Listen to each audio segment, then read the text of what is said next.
Hello friends, आज सुनते हैं किसी अनजान पर भरोसा ना करें। तो सुनते हैं, एक बार एक शिकारी जंगल में शिकार करने के लिए गया। बहुत प्रयास करने के बाद उसने जाल में एक बाज पकड़ लिया।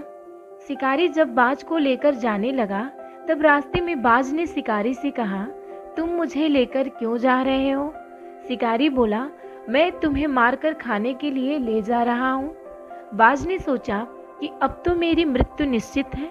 वह कुछ देर यूं ही शांत रहा और फिर कुछ सोचकर बोला, देखो, मुझे जितना जीवन जीना था मैंने जी लिया और अब मेरी मरना निश्चित है, लेकिन मरने से पहले मेरी एक आखिरी इच्छा है। शिकारी ने उत्सुकता से कहा, बताओ अपनी इच्छा।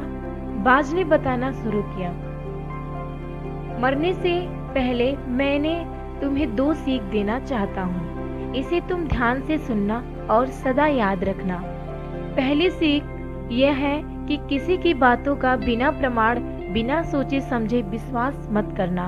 और दूसरी ये है कि यदि तुम्हारे साथ कुछ बुरा हुआ हो, तो तुम्हारे हाथ से कुछ छूट जाए तो उसके लिए कभी दुखी मत होना। शिकारी ने बाज की बात सुनी और अपने रास्ते आगे बढ़ने लगा। कुछ समय बाद बाज ने शिकारी से कहा, शिकारी, एक बात बताओ, अगर मैं तुम्हें कुछ ऐसा दे दूं जिससे तुम रातों रात अमीर बन जाओ, तो क्या तुम मुझे आजाद कर दोगे? शिकारी फौरन रुका और बोला, क्या है वो चीज, जल्दी बताओ।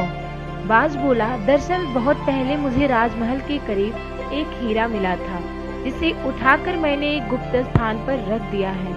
अगर आज मैं मर जाऊंगा तो वो हीरा इसे ही बेकार चला जाएगा, और इसलिए मैंने सोचा कि अगर तुम उसके बदले मुझे छोड़ दो तो मेरी जान भी बच जाएगी और तुम्हारी गरीबी भी हमेशा के लिए मिट जाएगी। ये सुनते ही शिकारी ने बिना कुछ सोचे समझे बाज को आजाद कर दिया और वो हीरा लाने को कहा।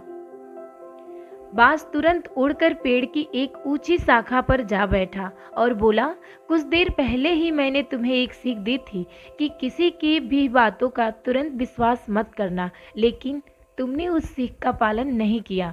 दरअसल मेरे पास कोई हीरा नहीं है और अब मैं आज़ाद हूँ। ये सुनते ही शिकारी मायूस हो पछताने लगा।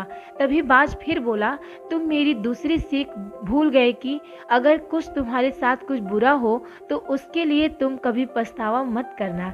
इस कहानी से हमें ये सीख मिलती है कि हमें किसी अनजान व्यक्ति पे आसानी से विश्वास नहीं करना चाहिए और किसी प्रकार का नुकसान होने या असफलता मिलने पर दुखी नहीं होना चाहिए, बल्कि उस बात से सीख लेकर भविष्य में सतर्क रहना चाहिए। Thank you so much, friends.